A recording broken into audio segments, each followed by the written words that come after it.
Hey guys, what is going on? Welcome to another video and welcome to the Cupra Ateca limited edition ABT, whichever one you want to call it.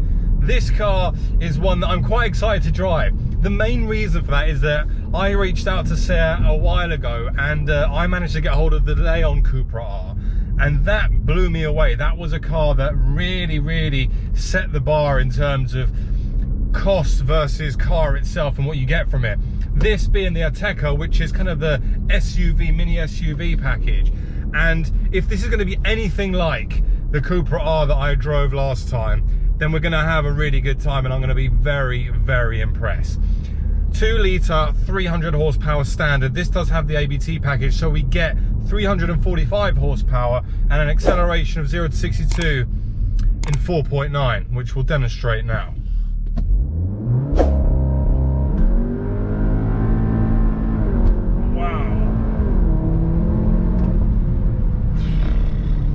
Tell you what guys, that is that's quick.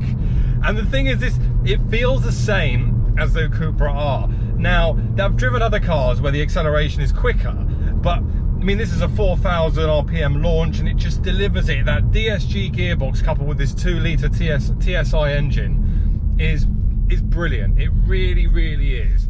Now interestingly enough, this is the limited edition car. And what do you get from a limited edition car? Well, interestingly, this specific car in this gorgeous grey, it's kind of like a Nardo grey. I can't remember the exact colour, the exact name of it, but we'll come back to that. But this specific car is one of 20 cars coming to the UK. I mean, that's how limited it is, which is cool from a rarity factor. It is a total of 1 of 100 that they're making as part of the whole Cupra Ateca range, which is cool.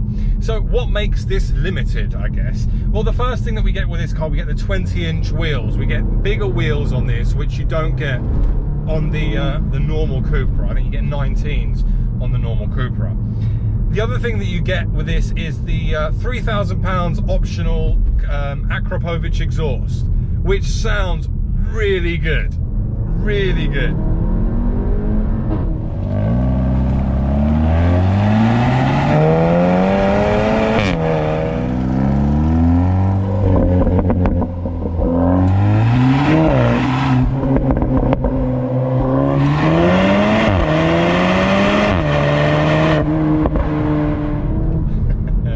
You also, of course, get your DSG farts out the back of this, which I'm a big fan of. A lot of people, they're a bit hit and miss with those noises, but I really like it. And also, what I really like as well with the ABT tune, or the ABT tune, is you get some really cheeky, subtle cracks out the back of this exhaust. They don't happen all the time, but when they do, you definitely know about it. Of course, all models in the Cupra Ateca lineup come with the adaptive suspension. And one thing that I really like about this is the way you can really throw this around. It does feel quite nimble. Even as a higher platform, we have a higher center of gravity, I still feel like I can throw this around. And even on the 20-inch wheels, it's very compliant on the road, which I do like. In terms of the visuals, in terms of what this car looks like, I mean, I think it looks lovely. I mean, the rear of the car for me looks spot on with the quad exhaust, the colour, the bronze accents. Exterior styling is lovely. We get, in Cupra form, this beautiful kind of copper bronze everywhere. We get very nice carbon fibre wing mirrors on this. We get a rear carbon fibre spoiler with, again, kind of bronze weaving within the carbon fibre. Front wheels black with copper accents. We get Brembo brakes on this as well, which are very much worth it. Listen to that, that's brilliant.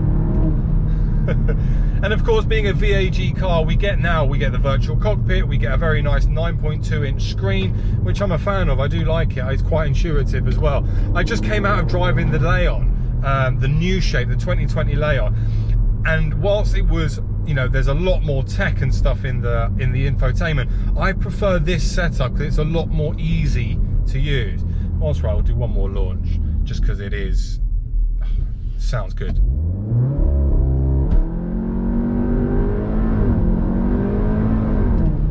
I mean, that is a solid launch. I love the way that power is delivered in this car.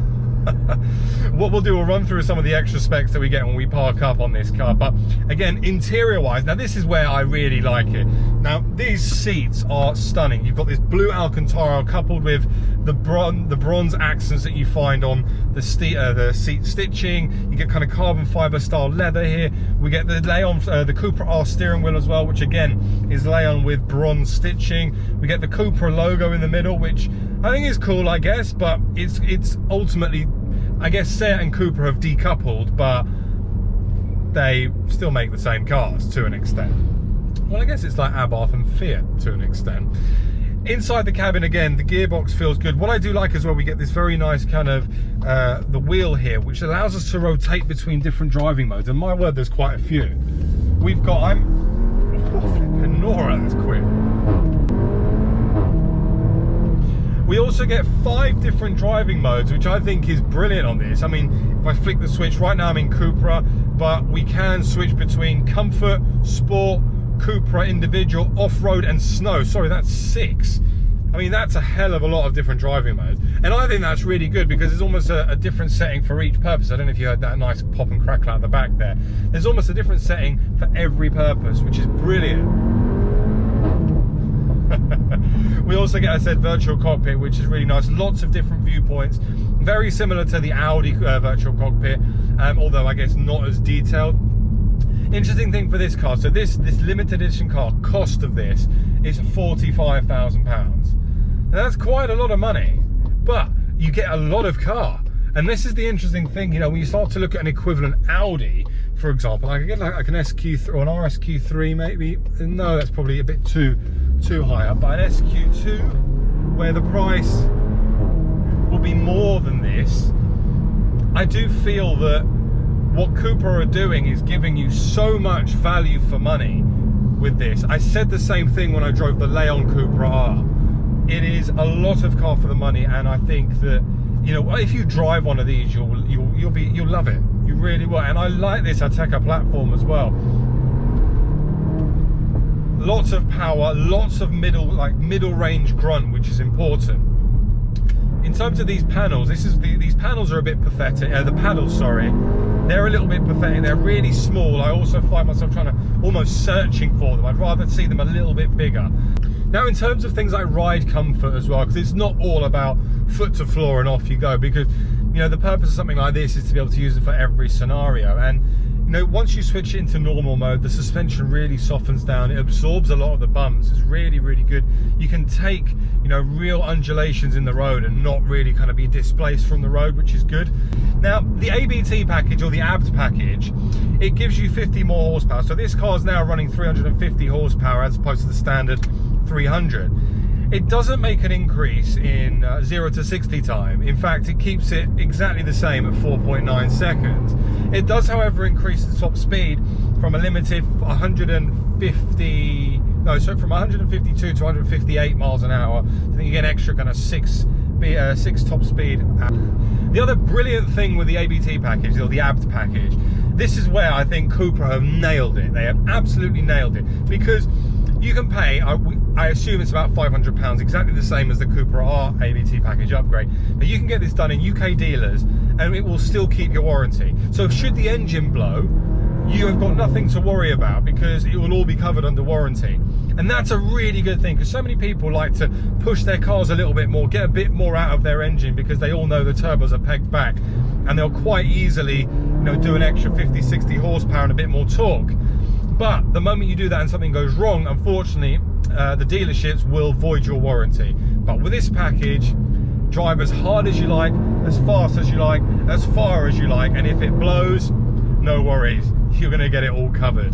In terms of passenger space, which is obviously something that you'll want to know about, because, well, if you're buying one of these, you're more than likely going to have passengers in the rear. You do have plenty of rear space here, if I'm honest with you. That's quite a lot of space, which is more than reasonable for your passengers. And the rear passengers are also treated to blue Alcantara and copper stitching with leather carbon fiber trim. Really, really nice. Now, if we go into the boot, you get plenty of boot space in this, plenty. It's quite a deep boot. I can't remember the exact litres of it, but you can fit a hell of a lot of stuff in this. So if you're going on a long trip, a long distance trip, this is going to be perfect for you. And you can go there quickly, you can go there cruising. I mean, you've got 6 different driving modes. That's how much they've gone into this. It's just so nice. And I just think the rear of this car just looks so good. Really, really good.